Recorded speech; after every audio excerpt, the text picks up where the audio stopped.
Ang ating pong weekly highlights ng Shakey's Really Good GMA News TV, mapapanood po tuwing linggo 9:30 AM sa GMA News TV All Sports.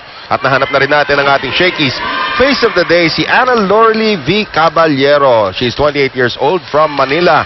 At yan ang pizza para sa iyo. Yeah. Share it with your friends, with your loved ones.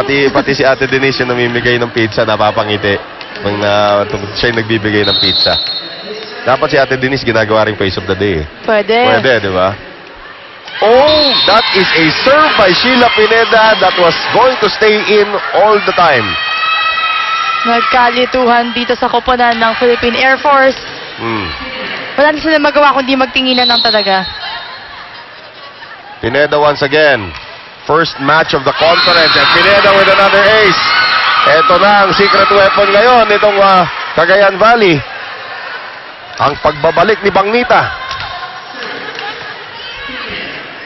So, nagsimula daw yan sa Bebang, naging Be, tapos naging Bang, naging Bangnita. Layo ng evolution ng pangalan niya, no? Semana, into the net. 4-point lead now for Cagayan Valley. Lucky substitution right there from Coach Nes Pamilar. At eto na ngayon, magkakaroon tayo ng substitution. Maya-maya, kasi hindi na umabot. Si Jennifer Manzano. Pineda again. Abanto.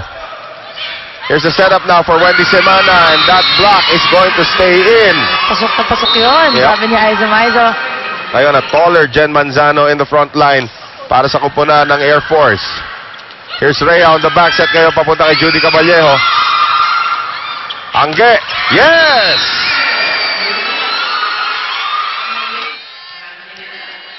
Apat na puntos na kailangan nila para makuha itong second set. Here's Pineda once again, serving very well. Abanto with a good reception this time. They go to Jen Manzano. Manzano is blocked by Pao Soriano. Bumabalik na ang kumpiyansa at pagtutulungan itong Cagayan Valley sa loob ng court. Here's Di Maculangan now. Ayan ang natural spot para dito kay Jen Manzano. But she hasn't able to convert. Tabaquero. Manzano now, setting up Lisa De Ramos. Kailangan ipamigay. Here's Soraya now on the quick step to Pao. Nandun naman si Abanto. And De Ramos. Ginulat si Soraya. Matindi ang kapit itong Philippine Air Force. Right. Hindi magpapatalo yan basta-basta na itong second set. Alam naman ng Air Force na 25 ang kailangan mo makuha para makuha yung set. Wala pa doon itong Cagayan Valley, but they are still down by 6. Make that 5 on that serve coming from Judy Caballejo. 22-17. Hindi pa tapos ito. Caballejo, Pineda, Soraya on the back set, Aiza Maizo, Caballejo, Dimac, going to Joy Cases, Jonella on the coverage. Here's Soraya on the back set, Aiza Maizo, nice block by Cases. Maizo once again, blocked again, this time by De Ramos. Angge, and Angge will miss. No check ball coming. Tatlo sunod-sunod na puntos na yan para dito sa Air Force, ha? Yung mga line judge natin, tingin-tingin po sa linya dahil close call ang lahat ng mga tira ngayon ng ating mga Mandalaro. Caballero had an ace earlier. Here is Soraya. Pao Soriano, Abanto. Nakalmot lamang yung bola. Here's Joy Cases into the net. 23-18. 2 puntos na lang po ang kailangan ng Cagayan Valley para matabla tayo at 1 set apiece. Ito na substitutions. National team coming in.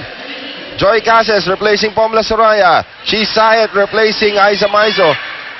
Kargado rin daw kasing serve dito ni Ate Chi. Oo naman. Isa sa mga talaga kinakatakutan yan kay Chi Sayet. Hindi lang pagsaset niya, kundi service din. So now Chi Sayet loops this one over to Caballejo. Cases. And Cases will find it. Si Pineda nangangapa pa rito, ha? Usually, easy dig yun para kay Sheila Pineda. Ito, palitan na naman ang tao dito. Jen Manzano, who is now going to serve, will be replaced by Semana. Matagal din daw niya hindi nakasama itong team niya for how many months or weeks. Pero maganda pagkatan dito ni Pineda. Oo naman. Pagka beach volleyball, talagang halatang-halata ko saka talaga nang galing. That's right. Semana, Jonella, Chi Sayet now, back set, Angueta Baquero. Dug up that time by Semana. Dimac Ulaga now going to Cases, and Cases' block is off the hands of Pao Soriano. Kailangan mo naman talaga humabol, Noel. Kanino ka mapupunta kung di kay Joy Cases? More than 50% ang success rate itong spiker na to. But the serve of Semana goes long. Now, 4 na set points para dito sa Rising Suns, and Pao Soriano ang magsaserve para sa Cagayan Valley. Full front line Oh, ang pinasok definitely. ni Coach Nes Pamilar dito for Cagayan Valley. Good serve. Here's Rhea going to Cases on the push. Chisayat is there. Joy Benito on the setup na. Papunta kay Angket. Tapos na ang second set. Angketa Baquero, injured shoulder, injured ankle. No problem. As Cagayan Valley ties it up at 1 set apiece. 25-20 po ang naging final score nitong ating second set. Shaky, shaking play. Angketa Baquero, ilang beses na po natin napanood yan. That's it para sa Cagayan Valley.